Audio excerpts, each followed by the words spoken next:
Welcome to Dear Book Coach. I'm Stephanie Detlefs, writer and certified book coach from Bellingham, Washington.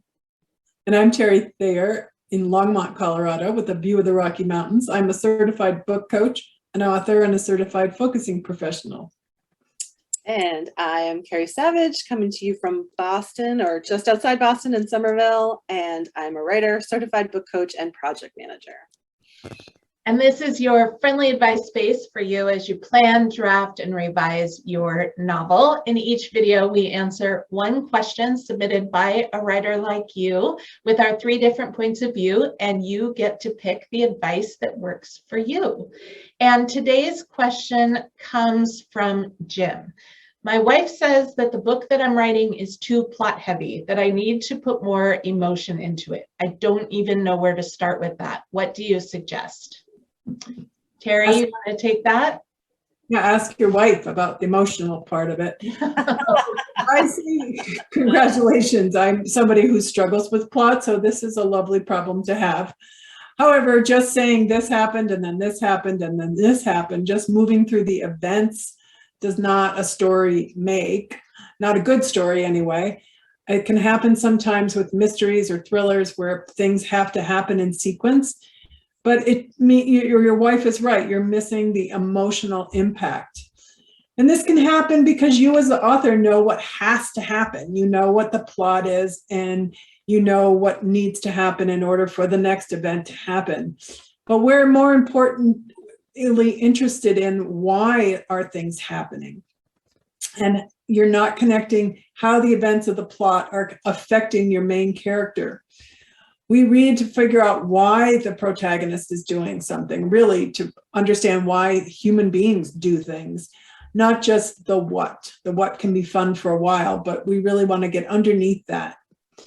So starting at the beginning, what's the problem that your protagonist is trying to solve?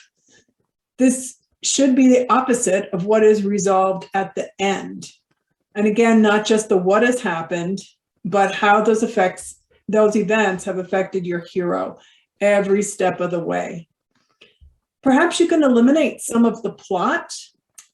Make sure that every plot piece is serving the main story. Make sure you're not duplicating objectives or repeating scenarios.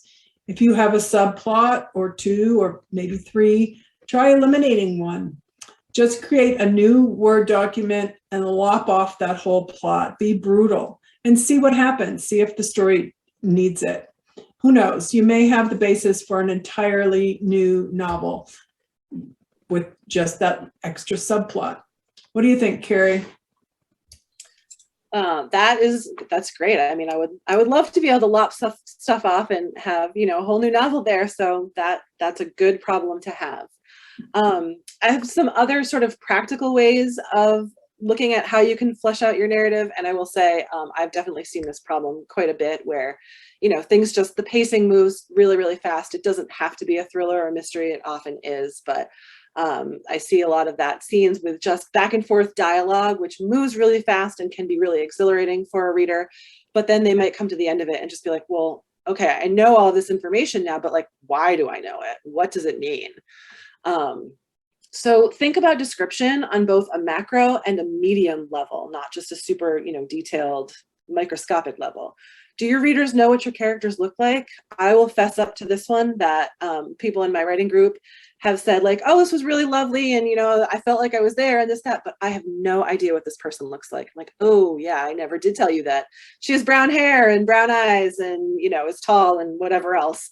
That is just something like a blind spot of mine, apparently. So have you given that kind of description? Can people form a picture of your characters in their minds? Do you know what your characters are wearing? Those can give all kinds of clues as to, socioeconomic status, the weather outside, where they are in the world, all these kinds of things that when we look at another person and make, these snap sort of judgments about clothing and exterior appearance, those can give the same sort of cues to a reader. Think about your setting. Similar to description, do readers understand where your characters are and how they are moving through the space that they're in? I know I prescribed in one particular scene, there was dialogue between a husband and wife, and they were in their living room, and we knew that they were in their living room, but that was it.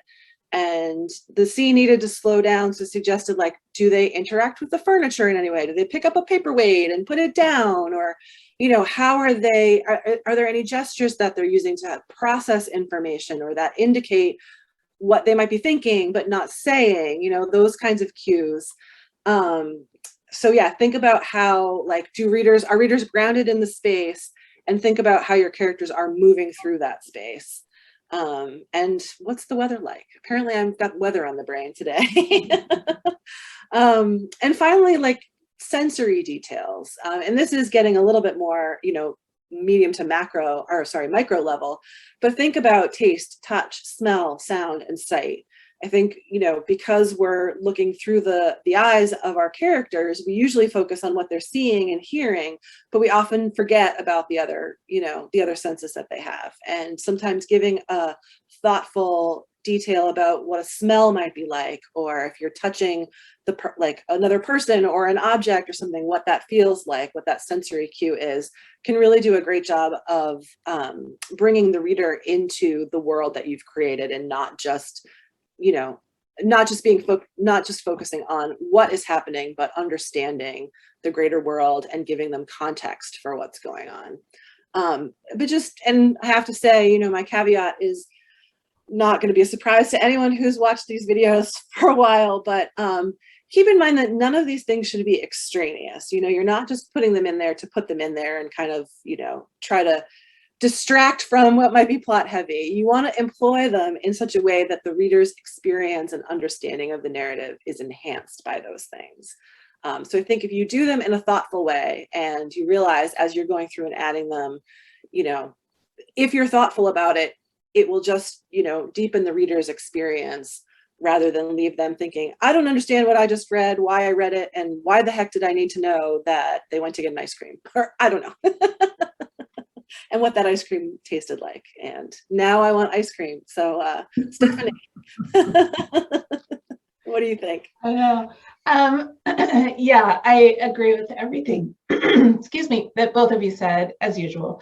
I would say that I think that the plot heaviness can depend a bit on the genre or the story.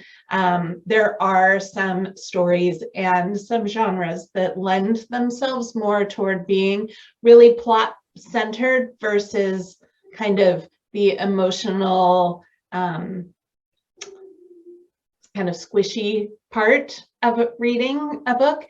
And one is not better than the other, but they're, regardless, I think it's subjective too for the reader. Like, I tend to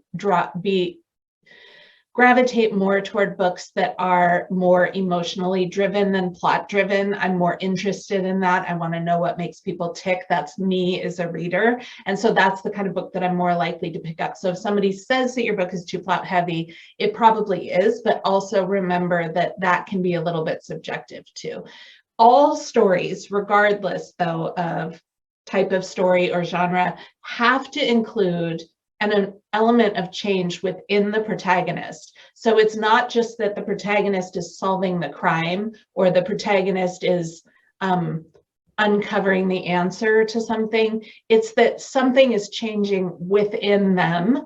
And that is what connects the reader to the story. No matter how, we've talked about this before, no matter how interesting the story is, the like plot events, if there isn't a reason for the reader to care, then they're not going to. So that's really important to remember. So they're going to change from the beginning of the story to the end of the story. So on a larger level, think about what your protagonist needs or wants or desires or believes at the beginning, and how that's going to change as he or she moves through the events of the story. So these things are also going to inform the decisions that the protagonist makes throughout the story. So it's going to help drive the story forward. On a more micro level, when you're revising, don't worry about this so much during the first draft, but when you're revising, select one of your scenes and envision yourself in the mind and body of the protagonist. How are they, well, I guess you could do that while you're drafting too. How are they feeling in that scene? And how do you know? What are the physical sensations in their body that they're experiencing? Are their fists clenched? Are their teeth clenched? Is their stomach doing flip-flops or having butterflies? Is their face flushed? How are they interpreting what's happening around them? Taking time to embody the protagonist in that way and remembering why they're doing what they're doing really is the best way to bring that internal story to life. So that's what I have to say about that. Yes, and well said. And so, Carrie, all I could think about with your furniture was, if a husband and wife fighting, like, what if she trips over his shoes? Oh man, what's going to happen next? It changes things. So you want your character, your protagonist particularly, reacting to these plot events and then moving forward because of that reaction. So, tripping over somebody's shoes, those big shoes, for one more time can just, send the story in a different trajectory. So it just be looking at those kinds of things. So thank you all for great answers. And that's it for today, and great questions.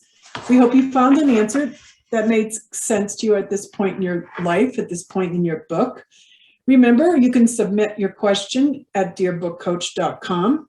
And while you're there, sign up for our weekly email. When you do that, you get put in a monthly drawing for a call with a coach. All that at dearbookcoach.com. So see you next time.